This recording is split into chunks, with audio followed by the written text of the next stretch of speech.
I like the one where it's like, don't worry about the vaccine one. Like, don't worry about the vaccine if you eat like 7-Eleven wings. Because I love 7-Eleven wings. I grew up like eating that. Like, yeah. So those are really weird memes, but yeah, I like those a lot. No, that's funny. Yeah, if you've had like gas station coffee, I think you'll be fine. You'll survive, right? So.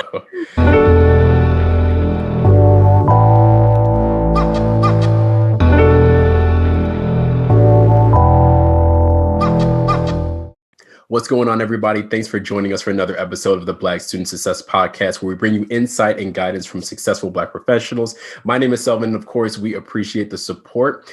If you are a high school senior, don't forget that we do have a scholarship that is open. We're going to leave the link in the description, so please do apply. Applications are due April 30th. So today, we're continuing our student series by bringing on Katelin Ten, who is a student at the University of Maryland. So she's going to talk about her experience, what it's like being on campus.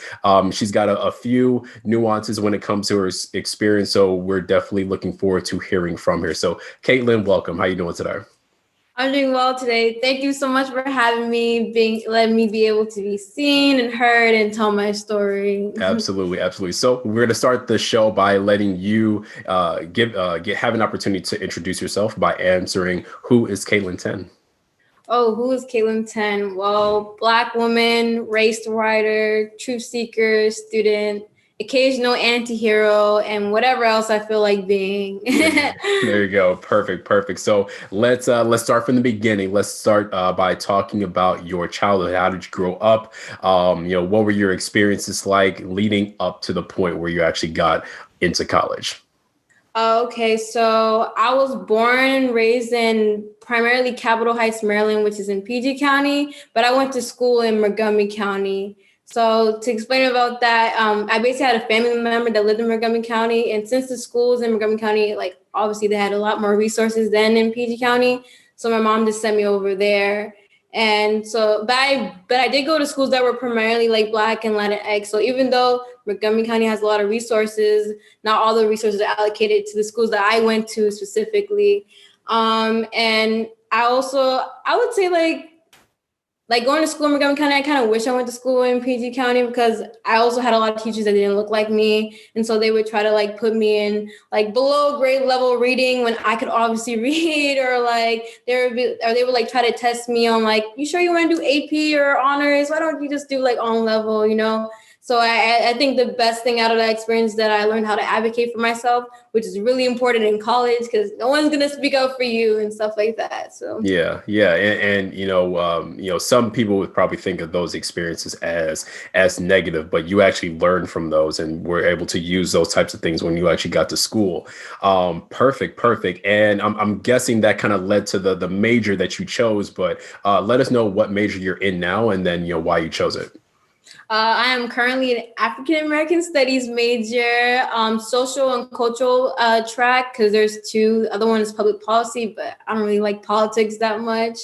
And I chose African American Studies while I was actually going through a really hard time deciding what major I should be, because I'm the type of person that has like a lot of interest and I'm good at a lot of things. So I didn't really know like what to do, especially people in college, like they'll say, I want to be a doctor, and they know exactly how they're going to do that. But for me, it's like, I know I can do anything I can set my mind to, but what if I can't set my mind to one thing? So after like really talking about it and finding more about like the majors, I realized, I don't want to be miserable more than I don't want to be directionless. So I'm just going to go all in and do African American Studies. And the good thing about University of Maryland College Park is that African American Studies is not arts and humanities. It's a behavioral and cultural science, behavioral social science school. So when I learned something, it's like we use actual criminology terms, we use actual psychology, economics. Like it's basically like an interdisciplinary studies major, but centered around, the Black diaspora. So that's why I chose it. Nice. And that's actually pretty unique that you're able to use different terms from different courses of study, but it's all being applied to, African American studies, as opposed to really just kind of learning the arts and sciences side of that. So that's what's up. So now, have you gotten into any activities kind of related to your major, either before you went to college or after you started at Maryland? It's funny. I think that's all I mainly did when I was in high school, because my school I went to had a project leader rate program, and it was mainly like STEM. You get to do, engineering, bioscience, IT, but I chose the medical pathway. But all my extracurriculars were about like multicultural diversity. I was a part of the Minority Scholars Program at my school, which basically is a student-led organization that works to close the opportunity debt and achievement gap in Montgomery County schools. Because again, Montgomery County has a lot of resources, but the resources aren't allocated to the schools but the kids who need the most support, which is the Down County Consortium schools, which is my school. So that's what I did. And I was the chairman of the middle school outreach committee. So I basically went to the feeder middle schools and I taught, underperforming at-risk youth. And I loved doing that. It was amazing, because especially since all the kids I tutored, they got into honor roll the next semester. So I was like, this is something I'm very passionate about. I knew I always wanted to help people, and I always wanted to teach after that moment. I also did other things as well as language aided ESOL tutoring. So the ESOL students in my high school, I would speak to them in Spanish, they would speak to me in English, and I would help them do their homework and Excel as well, because they're also forgotten in our schools, unfortunately. I was also in the Black Student Union. I wasn't in any leadership positions, but I was heavily involved in that as well. I thought it was more important for me to be active than just have a role in the club. And for college, well, I'm not really in that many clubs, unfortunately. I do go to BSU meetings. I go to GBM. I have tried to be in leadership positions, but I'm not really a good public speaker. So when I did try to you're supposed to say a speech, why do you want to do this in front of the whole entire club? And I just shut down. And that's when I realized that public speaking is not for me. I'm gonna just stick to my strengths, and I just I help write the GBMs for the club, or I help with any other NAACP whenever they need anything. I'm there, and that's basically what I do. And I'm also an RA, a resident assistant. I forgot to mention that. Yeah. Yeah, but I guess we'll get into that later or whatever. Yeah. And let's actually touch on that, because, even though you say that you feel like you don't have leadership skills, I feel and especially in my experience when I interacted with RAs, they were the floor leaders. They were either 1 or 2 years older, and they kind of, provided you advice and guidance, as an underclassman. So why don't you talk about your experience as an RA and what kinds of things that you do? As an RA. Okay, so my first semester of me being an RA, I was in COVID, so it was a kind of different experience. Even though I've been training, and we usually train for when life was normal and stuff like that. But I think mainly, I know everyone's going through a really, really rough time, so I don't try to overstep. I try to be there for my residents as much as possible. And if I see something that I noticed that they have a talent. I have a resident, he draws album covers on his little whiteboard in front of his dorm. I'm wow, you're really amazing. Definitely take an arts class, or I see there's one resident I have that teaches everyone bioengineering, and I'm you should definitely try to be a TA or get into teaching, and I give them resources to find that path, and they usually always pursue it, or they follow the path I want them. I see them going in. So I think that's one thing is if you see something in someone, always try to push them towards that way. Cause they might not be scared. They might not know I don't know, should I do this? But they just need support, which is what I think that's important being an RA, is to definitely give support whenever I can. And yeah, and I also do a lot of programming events. I did a paint night. I'm about to do a Black History Month program where I talk about hidden figures, Black women, hidden figures that are influential to me and why they're hidden in the first place. So And being an RA is really, really like exciting. And I think since a lot of my residents are freshmen and I didn't even have like a real college experience because I wasn't able to afford to live on campus, unfortunately. Even though I still had friends that like they let me like sleep over the weekend, I got a little glimpse of it, but I understand what it's like being robbed of that for whatever reason. So I can like definitely relate to them and try to make the best, like try to make new memories, try to pivot into something that's maybe even better than before COVID. Because people always act like, things were so much better before COVID. There's a lot of things that weren't better. Like they were just as bad, if not worse. So I try to always stress that. Good. And, I think that's good that you are able to see both sides, the before and the after the COVID. And even with you not having that experience of living on campus and still getting glimpses, you're able to take all those pieces, you're putting that into your duties as an RA. I know that this is a time where we're really trying to be creative as far as how we're, interacting with people.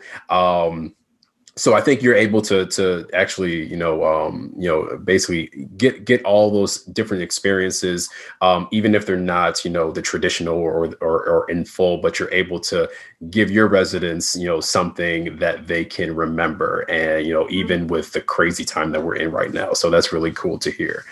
So talk about your admissions experience. What was it like getting into schools, when it came to trying to make the decision on which schools to actually apply to? What was that process like for you?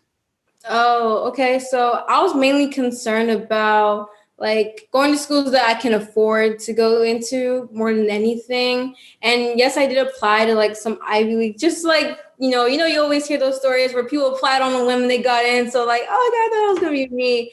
Like it wasn't, but I'm so grateful for that because one thing my teacher taught me is that like you'll get into school you're meant to go into, and I'll get further into that. But I'm so glad I like applied to Maryland and I got in.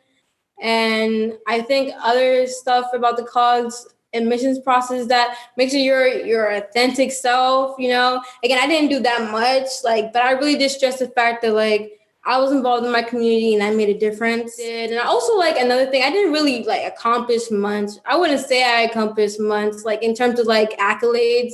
Like I wasn't in the honor society program. I didn't get honor roll every single semester, but I still challenged myself with courses. Like I took a lot of AP courses.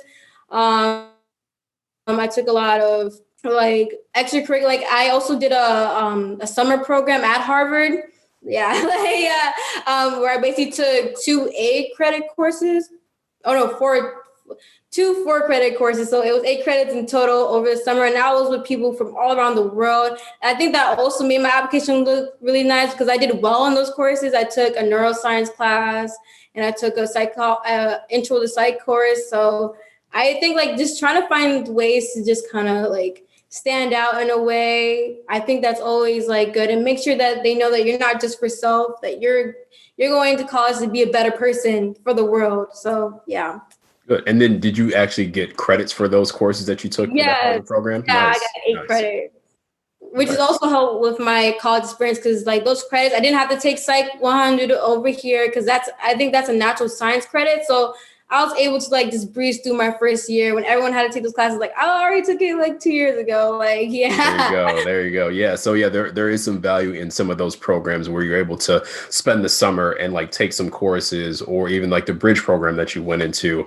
And then I think that's really good to acknowledge that you kind of financially aware of, the different options that are out there, so that you did pick something where you didn't have to worry about money, but you had to, you got to take some of that effort or all that effort and then focus that on your experience as a student, on your classes and things like that. So I think that's really good to acknowledge. And it sounds like with all the things that you actually do on campus, you're actually, you have a choice that's really good for you, and you found your fit, you found your way with that. So that's awesome.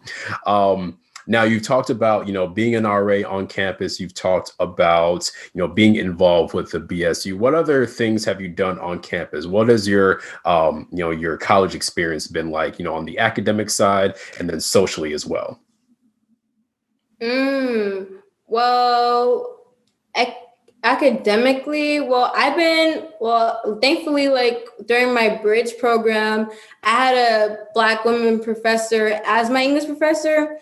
And she basically was like, Katelin, you should definitely try to pursue a PhD because she liked the way I wrote. I also had another woman professor that was like, yeah, Katelin, you should definitely look into research, especially like we talked about like issues about race. And I seem to be like, very like aware of it, done my own like research, and they're like, yeah, definitely do that.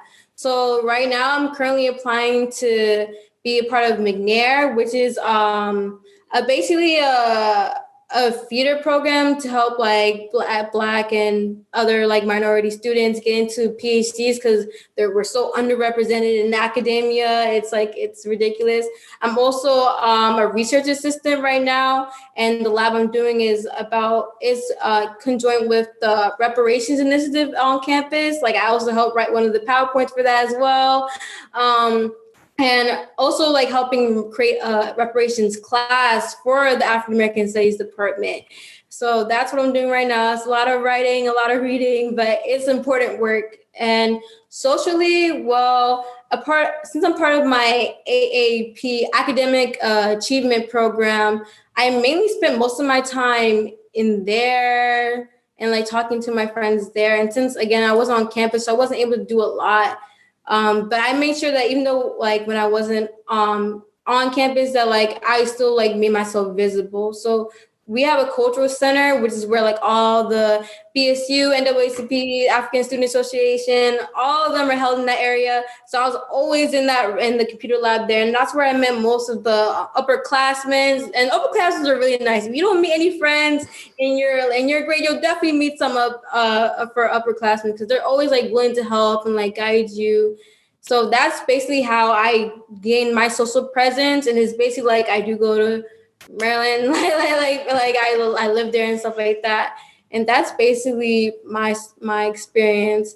Yeah, I don't really do much. I'm trying to do more though. I'm trying to do more. Absolutely. No, I mean, it sounds like you do a lot. I mean, I think with even just being an RA, that's taking up a lot of your time. I think the good thing about what you've experienced, with you not being able to really live on campus for that first year, you still made an effort to keep your presence up. And I think that does make a difference, especially when it comes to the different activities that you're doing, the friends that you've made. You will probably run into some underclassmen who are probably looking for some guidance the same way that you did. So if they, Kaylin's always here, so reach out to her. So that I think that's going to be one of those things that really stands out. And, to the fact that you're doing a lot of writing to literally create a class for a department, I think is really good too. So, I mean, you're busy. I don't think you're not doing much on campus. So definitely kudos to you for that. Now let's talk about, your experience as a Black student at the University of Maryland. What has that been like? And, what kind of support have you sought or found as, you've been on campus? Oh, wow. Well, being a Black student at the University of Maryland, it's kind of like bittersweet, because there's not a lot of us.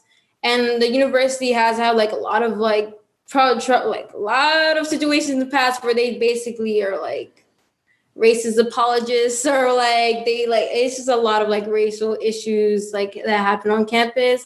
And I think the one thing that Black UMD, we call it Black UMD, like we aren't certain is that like, like this situation won't happen again. We literally had another situation, I think a couple of days ago where a non-Black student was calling another Black student racial slurs and the Black student retaliated back. And then they said the Black student was a threat to the campus and they suspended them for 2 years. So it's a lot. Like, it's really hard knowing that like, when you need support and when you need something that your school is not out for your best interest or they're not really there to support you. So that's why it's very important that like we all stick together. Like Black UMD, we're really close. Like we try, there's a whole like group me for us and everything. Like we try to like give support when we can, and especially being in AAP, Academic Achievement Program, like they also give me a lot of support, like financially or like they also have a lot of connections with faculty. If I need like a mentor, like they're really really helpful, and I definitely wouldn't have been able to get through the first semester without them. And yeah, and also like I have my Professor Young, my English professor, and other professors that also like helped me and guided me towards like the PhD path, and also like support as well, because they're on this campus too, and they feel the same way. Like when they hear like incidents like that, and like they don't get any support, it's not just students, also faculty. So it's great to find that type of solidarity in people older than me, so it doesn't feel like I'm alone. Yeah.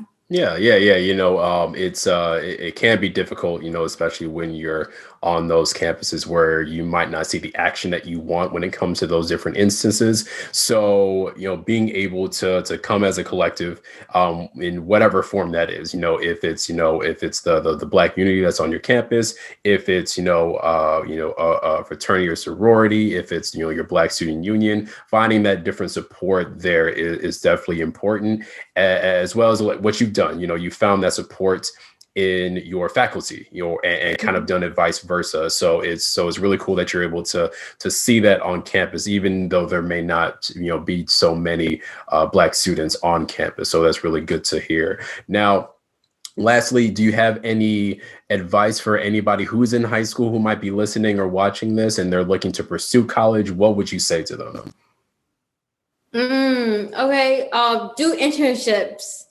Do anything. If you feel like you have a slightest interest in anything, do it. Because as you can see, like I came into college, I didn't really do that many internships. I was just like always, every summer I was in high school, I just did a class. Like I did I did pre-calculus, I did chemistry, I did all that stuff just to like get ahead. But like I really wish I took the time to actually pursue some interest and see what is actually lacking. And I would also say, like, it's all about balance. Like, make sure you have balance. Don't overwhelm yourself with like taking as many AP classes, being in all the honor societies, every single club. Because at the end of the day, there's a lot of people that were in every single like club. They were president of the SGA, all that stuff, and they still go to UMD. And I like so just like try to balance yourself, because you don't want to overwhelm yourself. I definitely stress quality over quantity, because I didn't do much, but it was meaningful. Stuff I did was actually meaningful and stuff I actually liked. So definitely those two things: internships and quality over quantity, balance. Yeah. Perfect. Thank you, Katelin, for that. Now, before we do wrap up, I just got a couple other questions just to allow the listeners to learn more about you. So with your experience on campus, what's the best food if you were to direct somebody to? The best food? Oh, okay. Marathon Deli, definitely. It's a Maryland staple. It's like this. It's a Greek restaurant, and their gyros are so good, and their fries. It's like, definitely. Okay. It's really good. There you go. And then, I'm sure we've probably come up with twice as many memes since we've been locked up in COVID. What are your top memes right now? My top memes. Oh, right now.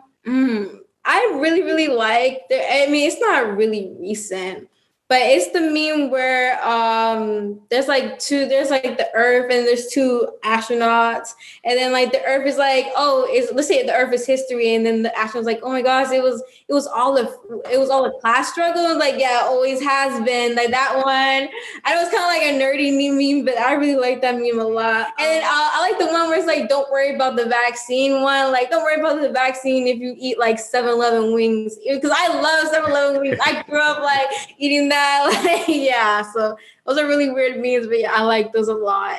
No, that's funny. Yeah, if you've had like gas station coffee, I think you'll be fine, right? So, yeah. All right, that's what's up. So Katelin, that's all I've got for you. Thank you for your time and sharing your experiences. Any last words for our listeners? Good luck. You're gonna be fine. Just stick to your true self, and you'll be more than all right. Yeah. All right, perfect. Thank you. So thanks again for your time, and thanks everybody for listening. Please be sure to like, comment, share, and subscribe. And also please follow us on social media. We are on Instagram, Facebook, and Twitter. That's at InQuire Hire. And then visit our website, inquirehire.com. We've got a lot of great information there for you. So until next time, peace.